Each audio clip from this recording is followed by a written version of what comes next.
Já faz um tempo que eu não te vejo. Meu coração é uma caixinha de segredos musicais que quando toca eu te percebo, feito um brinquedo que começa a saltitar. Roda, minha menina, venha me tirar do morão, ó dança bailarina, dentro do meu coração, o meu boi barrica, da varinha de condão. Já faz um tempo que eu não te vejo, meu coração é uma caixinha de segredos musicais que quando toca eu te percebo, feito um brinquedo que começa a saltitar. Roda, minha menina, venha me tirar do morão, a dança bailarina, dentro do meu coração, o meu boi barrica e a varinha de condão. É boi.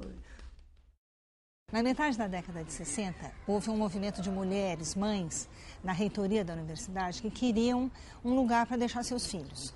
No começo não era propriamente uma creche, mas era uma sala onde elas pudessem se revezar e deixar as crianças, porque não havia nada na universidade.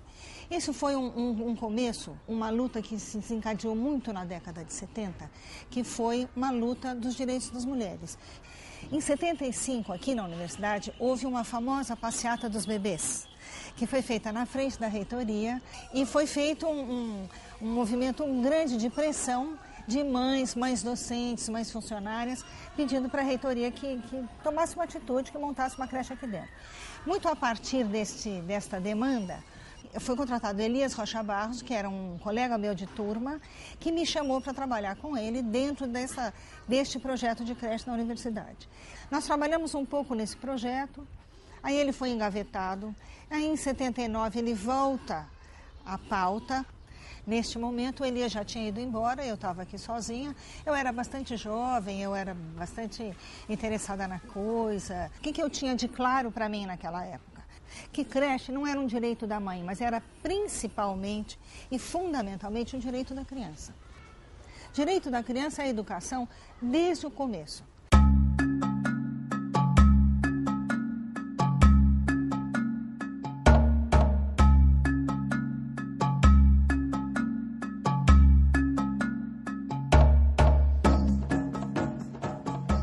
Na creche, foi a nossa turma, por ser a primeira, até foi uma turma de muita experiência, que os pais influenciavam muito no desenvolvimento e no andamento das políticas internas e tal. Era uma turma realmente muito unida, né? Tanto é que, assim, até hoje eu estou com 31 anos, até hoje toda a turma se reencontra, pelo menos uma vez por ano, num sítio de dos pais de um desses alunos aqui. E tive agora a oportunidade de retornar à creche, tanto tempo depois, com a entrada do meu filho para a creche central. E então, reviver isso, né, não só de uma situação momentânea, mas agora, na verdade, no dia a dia, né, todos os dias com meu filho estando aqui, isso tem trazido uma série de situações interessantes para a gente. Porque, de fato, eu fui vendo as salas onde a gente tinha todas as brincadeiras, as dinâmicas, né? Aulas de sono, era engraçado, mas tinha aula de sono, né? Que ensinava a gente a dormir, a respirar. E ela falava assim pra gente, falou, olha, deita, respira, ensinava a respirar e tal, e procura a luz verde, fecha o olho e tenta encontrar a luz verde. Era assim que era a aula dela. E eu acho que a gente tinha que cumprir, talvez, não me lembro exatamente, mas coisa de 20, 30 minutos ali era um martírio, porque todo mundo queria voltar para o parquinho. As creches eram vistas não como um ambiente de educação, mas como um ambiente de um depósito. As mães chegavam lá, colocavam as crianças, brincou, comeu, né? E essa creche já foi... A ideia primordial era a educação. Começou com a educação nossa, né, enquanto funcionário, e a educação das pessoas. Não tinham só pessoas do magistério, da pedagogia, tinham artistas, né? Tinham pessoas que trabalhavam, que estudavam na ECA, na matemática, né? Na história, nas ciências sociais. Isso ajudava nessa mistura, de não ficar uma coisa muito assim, quadradinha, né? Sempre tinha algo inusitado que pudesse acontecer. E de ver as crianças experimentando, né? Participando de situações novas, né? E vendo quanto que isso acrescentava, né? No seu conhecimento, na sua aprendizagem e na minha também. Tinha uma outra concepção de mundo, né? Eu era de uma religião X, né? Que tinha um encurtamento em algumas coisas e quando eu cheguei eu levei um susto. Qual foi o meu susto? De ver as pessoas reivindicando, de ver as pessoas tendo liberdade de expressão. Afora isso, as crianças também, né? Então, assim, eu fiquei muito assustada, né, com essa forma como as pessoas se posicionavam na instituição. E eu, depois de 2 dias, achei que não voltaria mais. E chegou uma menina, nós trabalhávamos no módulo 1, de crianças menores. Eu estava trocando uma criança e o Léo estava do meu lado também. E essa menina tinha, por volta de 6 anos, ela adentra o banheiro e olha para mim e diz assim, você faz sexo? Aí eu fiquei paralisada. E faz sexo com ele? Aí eu não aguentava. Eu falei, gente, eu não dou conta, né? Não sei nem como responder. E o Léo, muito descolado, disse assim, olha, nós não somos namorados, por isso que a gente não faz sexo, né? Então isso me marcou muito. Eu ficava pensando, como crianças tão pequenas, né, são capazes de se colocar desse jeito, dessa forma. E com o passar do tempo, também eu fui entendendo um pouco mais o que estava por detrás disso. Então eu imaginava pela igreja, né, que o sujeito só tinha condições de desenhar se ele nascesse com isso. Eu acho que o que me tocou profundamente em buscar conhecer o trabalho de artes visuais na educação infantil, porque eu fui fruto das folhas mimeografadas. São folhas prontas, né, que a gente utiliza somente para pintar. E eu, na época, acreditava que isso era um trabalho de artes. Inclusive, a minha professora pegava os meus desenhos, minhas pinturas, né, e colocava no mural. Então, eu era sempre reconhecida. Eu fui descobrir, né, por volta de 8, 10 anos, que eu não sabia, na verdade, eu não tinha desenvolvido o desenho. E quando eu entrei na educação e fui lendo sobre isso e me encontrando com as crianças na creche, isso me encantou. Eu pensava comigo, eu quero contribuir de uma outra forma, eu quero que as crianças possam, né, ter vez e voz, que elas possam se expressar, que elas possam colocar os seus sentimentos, mas também que elas possam dialogar com a cultura. Quando a gente ia aos museus, a gente colocava uma ênfase em relação a essa questão. Vamos ver como os artistas fazem, cada um tem o seu jeito, o seu estilo.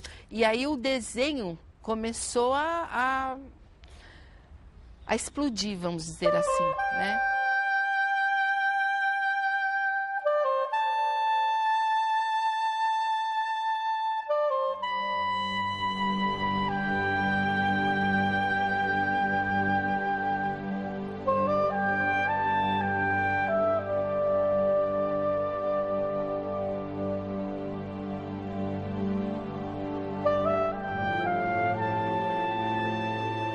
E aí eu percebia a importância da cultura e desse professor mediador, que ao mesmo tempo que o professor educa, ele se educa nesse processo. E para mim isso foi muito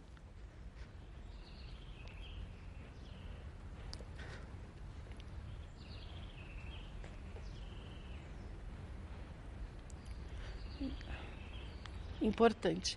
Eu diria que eu não seria a mesma mulher, a mesma profissional, se eu não tivesse passado por essas experiências na rede, hoje conhecida como SAS. Nós, educadores, íamos para o museu para aprender arte, para não ficar só mostrando técnicas de pintura para criança, pinta com o dedo, pinta com esponjinha, né? Pronto. Esse estudo culminou numa exposição das obras das crianças no MAC, junto com o trabalho dos artistas. Então estavam lá as obras dos artistas e as obras das nossas crianças artistas também, né? Aí nós convidamos os pais para irem nessa vernissagem, porque era uma coisa, né? Vamos todos lá, lindo, as crianças se arrumaram, nós nos arrumamos, os pais, tudo à noite, final da tarde para a noite, no MAC para ver a exposição. Aí a coisa mais linda que eu vi nesse momento foi uma mãe que chegou para mim e disse assim: eu sou funcionária aqui dessa universidade, trabalho como cozinheira e eu nunca pensei que nessa universidade tinha coisas tão bonitas. A mulher olhava a universidade pelo foco da cozinha só, mas não conhecia todas essas outras coisas que tem aqui, como o museu. E depois de um tempo, ela me disse que ela, sempre que podia, ela passava para ver as belezuras. Ela falava para ver aquelas belezuras que vocês mostraram para mim.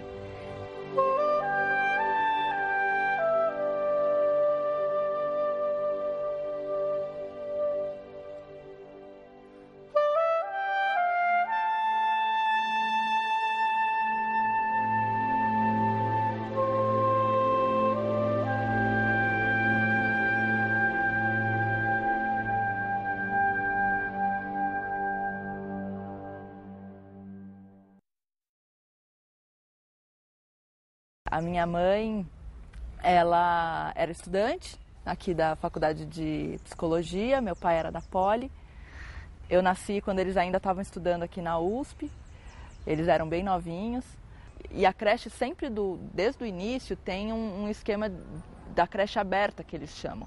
Significa que os pais, principalmente agora, quando as crianças são muito pequenas, eles podem estar sempre vindo aqui, né, durante o período de aula mesmo. Não só eu vivia muito esse lugar, mas a minha mãe também vivia muito aqui, né? E ela sempre fala que isso era muito importante para ela, como uma mãe muito jovem, né? Ainda estudante, ela me teve com 21 anos. Eu achava que a creche tinha que ser aberta, que os pais tinham que entrar e fazer a passagem dos seus filhos para os trabalhadores que estavam aqui dentro, com calma, com tranquilidade, fazer um processo de adaptação. E isto, apesar de hoje parecer assim tão óbvio, não havia.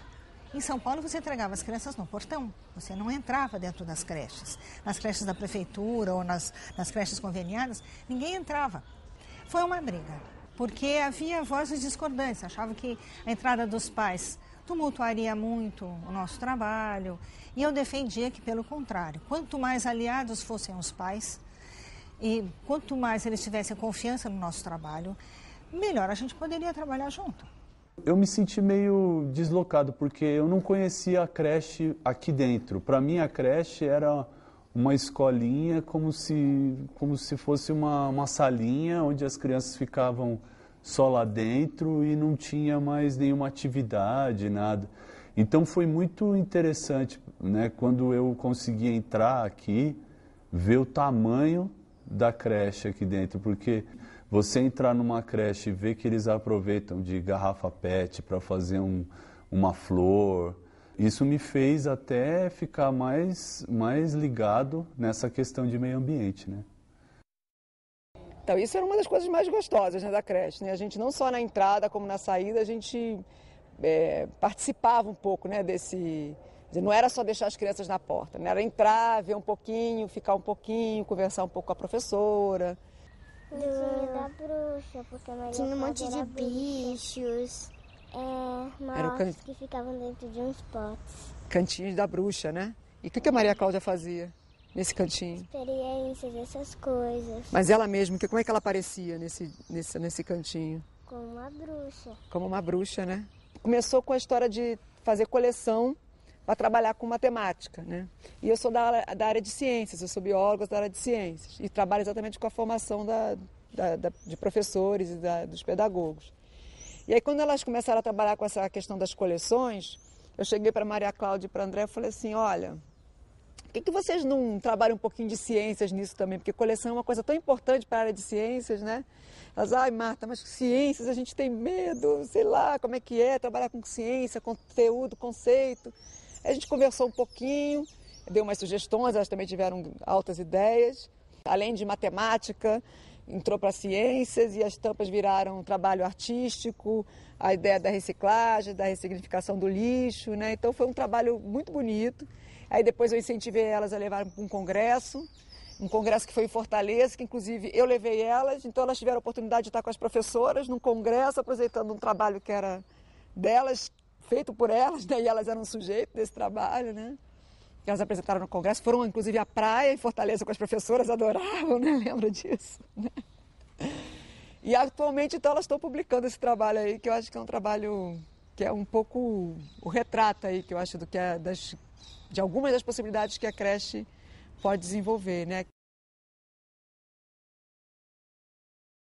Quando eu e Emílio e Matheus e Pedro estamos juntos, a gente brinca sem parar. Só na hora de ir embora que a gente fica chateado. Não é legal a hora de ir embora. Daí a gente tem que dizer tchau para os amigos, voltar para casa e daí brincar sozinho. Ter amigos é muito melhor do que brincar sozinho.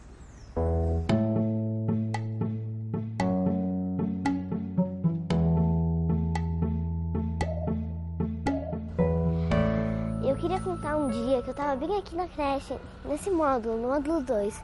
Tava ali conversando com duas amigas minhas e daí elas me falaram que tinha uma menina aqui que tava querendo ajuda. Ela tava num banco e tinha uma coisa quebrada. Eu fui lá conversar com ela e foi assim que surgiu uma minha melhor amiga daqui. Uma amiga que marcou minha vida. No módulo 3, a gente foi pra uma excursão bem longe. Eu acho que a gente foi meio que acampar. E a gente adorou, a gente ficou brincando o dia inteiro. Tinha escorregador de água, teve um dia que a gente foi à noite procurar milho pra fazer pipoca. A gente dormia de cama lado a lado. Se eu cair, ela me ajudava. Como que é o nome dela? Anitta. Você é amiga dela até hoje? Até hoje. A gente estabelece contato por e-mail e telefone. A amizade é uma coisa importante que a gente não pode ficar sem. Se eu brigo com uma amiga, eu tenho que pensar nessa amiga, porque a gente brigou. Tem que repensar o porquê a gente brigou. E se eu puder resolver, eu tenho que resolver. Porque a amizade é uma coisa muito importante para se perder.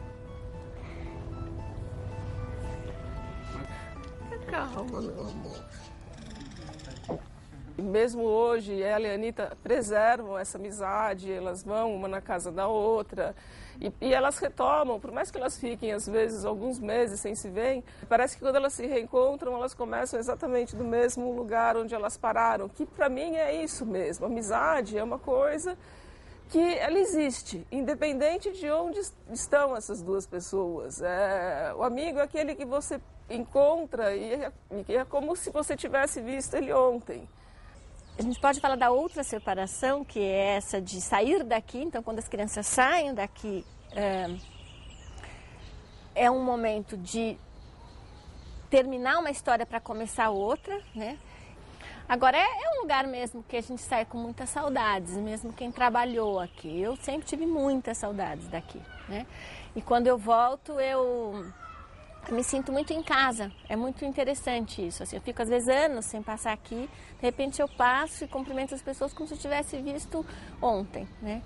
E muitas que eu nunca vi na vida, porque sempre está renovando, né? Então a creche tem essa vida muito grande, né? Porque a gente sempre brinca que trabalhar em creche, você nunca vai morrer de tédio, porque sempre está acontecendo alguma coisa, né? Desde o começo eu pensei que um psicólogo deveria estar presente cotidianamente, trabalhando junto com a equipe, não numa função clínica, mas como alguém que teria uma escuta privilegiada às relações que acontecem dentro da creche.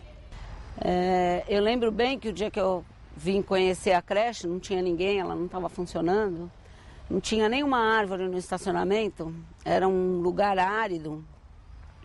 E eu disse para a Tuta, nossa, que lugar árido. Ela disse, um dia as árvores vão crescer. E eu não tinha a expectativa de ver essas árvores crescerem. Isso é uma coisa que é muito forte na minha cabeça. E aí agora, depois de 31 anos aqui, as árvores são enormes, frondosas e tal, e eu aqui estou. O início foi muito difícil. Quem tem uma formação em saúde, entrar num lugar da educação é muito complicado. Você tem que ser carinhoso, mas ao mesmo tempo você tem que se afastar daquela situação para poder lidar com ela. Tem uma frase que eu falo que é assim para os funcionários: aqui ninguém é amigo de ninguém, né? A gente é companheiro de trabalho, né? E eu tive uma manifestação de solidariedade muito grande esse ano. E eu queria dizer isso para eles, né? Que eles foram muito, muito amigos meus, né? Com o nascimento do meu neto, do meu primeiro neto, que tem uma doença importante, né? E eles foram muito bacanas, até no silêncio, que eu precisava de silêncio durante uns 3 dias. Eles foram silenciosos, me ajudaram muito. Então, eu vou ser muito grata para eles, para o resto da minha vida. Ele veio do hospital, teve alta no hospital e veio para a creche. Uma criança com refluxo, ele é drenado porque ele não tem a capacidade de tomar o leite pelo oral. E ele foi crescendo, e aí ele comia, mas ele tinha que comer, mastigar muito a comida. Ele vivia fugindo do só para vir na sala de enfermagem, ele vinha atrás da gente, né? Então ele foi aprendendo coisas, toda a creche, todo mundo conhecia aquela criança. Ele estava com 2 anos, quando ele estava em casa, com a mãe e os irmãos. E ele enfiou um pedaço de pão na boca e engasgou. Eles correram com ele para o hospital, mas ele entrou em coma. A mãe dele falou: então eu quero que a Sônia e o Pirueiro batize ele, porque ele não era batizado. Aí nós fomos e batizamos ele, eu e o Pirueiro, que ele amava. Ele falava: a Sônia é minha, sabe, assim, e falava do Pirueiro também, ele também é meu, era assim, uma criança, sabe. Então é uma coisa que marcou muito a minha vida mesmo. Você vê um projeto seu que fica de pé e você vê que ele vai sendo disseminado e ele já não é mais seu. Porque eu acho que isso que é bacana. É você ter uma ideia e a partir do momento que você expressa ela não pertencer mais. Era outra época, da década de 80, éramos moradores do CRUSP, eu e minha mulher, meu primeiro filho nasceu no conjunto residencial da USP, entrou na creche aqui em meados da década de 80, saiu em 92. E a creche tinha alguns anos de vida, né? Já tinha toda essa grande estrutura, ela era outra coisa, tinha uma enorme máquina de lavar fraldas, de secar fraldas, né? A cozinha, a lavanderia, era uma outra estrutura, era uma outra época, não tinha fralda descartável, essas coisas. As crianças brincavam muito de pneu, né? Por exemplo, sempre vinham sujas de pneu para casa, né? A mão preta, tudo preto, porque a grande brincadeira delas era brincar de pneu. Tinha vários outros jogos, várias outras coisas também, mas o pneu e o futebol imperavam, né? Quando nós trouxemos nosso segundo filho agora, já na segunda metade dos anos 2000 aí, a creche tinha melhorado demais. A creche era uma outra coisa, né? A linha pedagógica extremamente aprimorada, você sentia que os funcionários estavam muito mais treinados, muito mais formados, né, com sistemática e com uma quantidade de brinquedos e de uso desses equipamentos muito diferente da creche que a gente tinha conhecido de 20 anos atrás, né?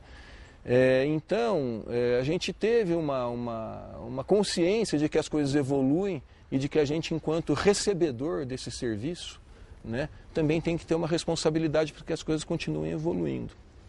A partir daí, houve uma aglutinação também de pais, falaram assim: então vamos ajudar a construir a creche, vamos ajudar a evoluir, vamos ajudar a própria gestão da creche, a gerir a creche. Os pais reivindicam muito, pedem muito, os funcionários também, todos no seu direito, tanto pais quanto funcionários, mas há a questão também da colaboração e da gestão junto para poder reivindicar. E uma das coisas essenciais é que quando a gente reivindica, essa reivindicação ela não pode ter um cunho egoísta. Eu quero este ganho para o meu filho porque eu tenho direito. Não, eu quero este ganho para o filho de todos. A nossa cidadania e o mundo melhor que a gente quer para os nossos filhos depende desse tipo de exemplo e de atitude que a gente tem com o coletivo, inclusive com o seu filho vendo a atitude que você está tendo. Eu acho que a gente tinha muito tesão mesmo, muito prazer de trabalhar. Além de você fazer um planejamento, a gente tinha planejamento, escrevia diário, estudava um monte, mas isso tudo dava a possibilidade para a gente ter um improviso. Não tinha liberado a verba para material, então a gente não podia comprar material e as crianças estavam... E a gente tinha um monte de criança e naquele dia eu ouvi muitas faltas na creche. E aí só estava eu e a Cris naquele caos. Então a gente pegou um monte de papel higiênico e nos transformamos nas princesas do papel higiênico. Então a gente fazia um laço na cabeça, ia fazendo os personagens, enrolava as crianças no papel higiênico. E aí ia contando uma história que a princesa passava e passava o papel higiênico nas crianças e tal. E quando a gente viu já estava na hora do almoço.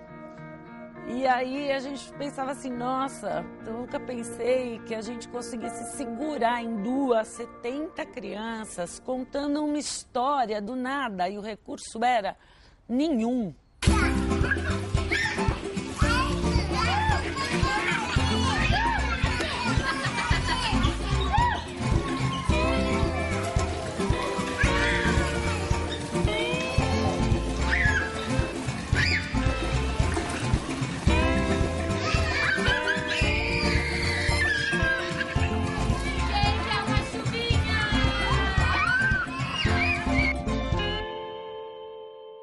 Quando eu cheguei aqui, só tinha um módulo, né? Um módulo 1. Eu me lembro das festas, eram todas...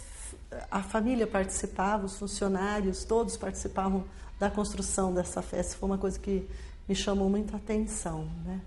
Desde preparar os alimentos, os pais iam para a cozinha, preparavam, enfeitavam o módulo. Tinha um grupo de pais que eram músicos, tocavam, animavam a festa junto com os funcionários. Nossa, era muito animada a festa, era quase que uma reunião, sabe, de casa, assim, da família. A gente tem famílias, funcionários que vieram de diferentes lugares, tanto desse país, que é continental, como de outros países.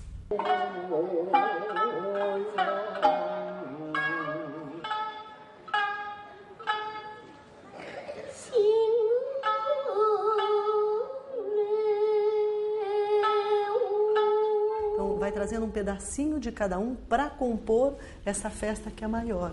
Isso vai circulando. Quando eu peço para as famílias trazerem um pouco das músicas que ela cantava, das brincadeiras, é trazer um pouco dessa história. Foi contar um pouco da história dos negros no Brasil, contar a história dos orixás, né? Porque assim, nossa, se já contamos aqui a história dos gregos, dos deuses gregos, contamos a história dos egípcios para as crianças, né? Dos deuses egípcios, por que não falar também desses deuses, né? Que são tão fortes aqui no Brasil? Um pai falou assim, olha, eu sou católico, mas quando meu filho falou de um deus africano, no caso foi o Exu, para minha mãe, super católica, ela olhou assim, falou assim, o que é isso, né? E ele poder explicar com tranquilidade, que não era uma questão religiosa, mas era uma questão da história, né, do nosso povo. Então foi muito marcante, porque a gente sabia falar dos outros deuses, de outros povos, de outros tempos, mas a gente não conseguia assim, ter a tranquilidade de falar desses deuses daqui.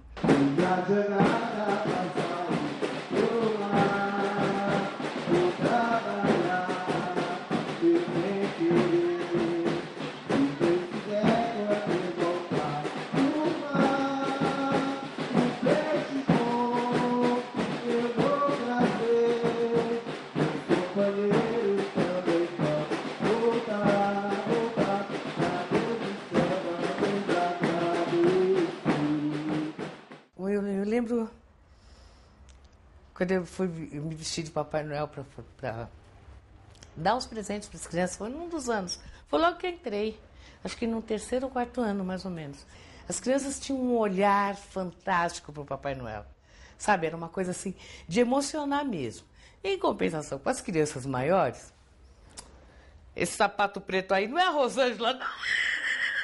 Era muito engraçado, porque eles não viam, assim, eu estava fantasiada, né?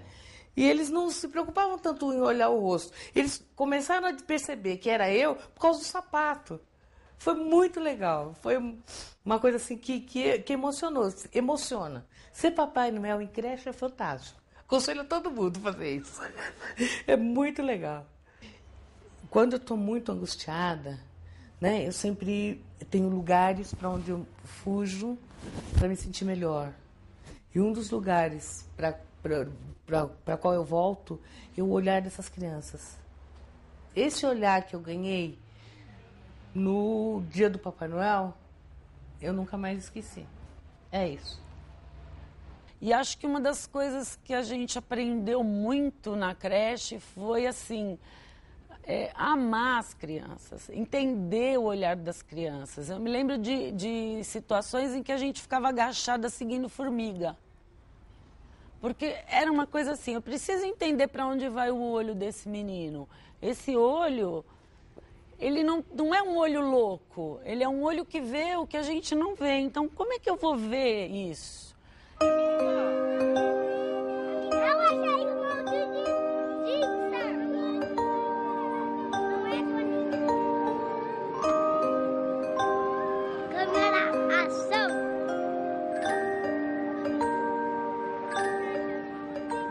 Outra coisa que ficou muito marcada na minha vida, assim, de creche aqui, que é uma metáfora que uma mãe usou numa reunião de pais, e era uma das primeiras reuniões de pais que eu estava participando. Falou assim, olha, eu acho a creche muito legal e acho que o movimento que vocês fazem aqui parece uma dança. Então, assim, ao mesmo tempo que uma está trocando, a outra está montando espaço, a outra já está montando colchão, o outro está acontecendo, que era um pouco dessa sensação. E era tão cadenciado tudo, né, que pareciam passos, assim, não era desmonta e monta, era uma coisa que estava acontecendo.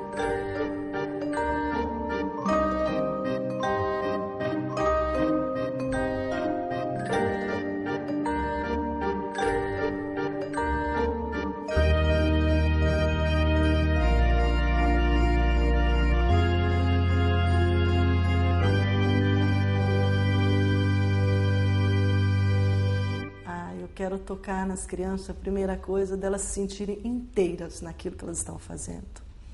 Que elas estejam felizes fazendo aquilo, que aquilo tenha um sentido para elas, como pessoas, como sujeitos, que elas levem isso para o resto da vida delas. Adeus, eu já vou me embora, é chegada a hora, não posso ficar.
Adeus, tu não vai chorar. Adeus, porque pai, mãe.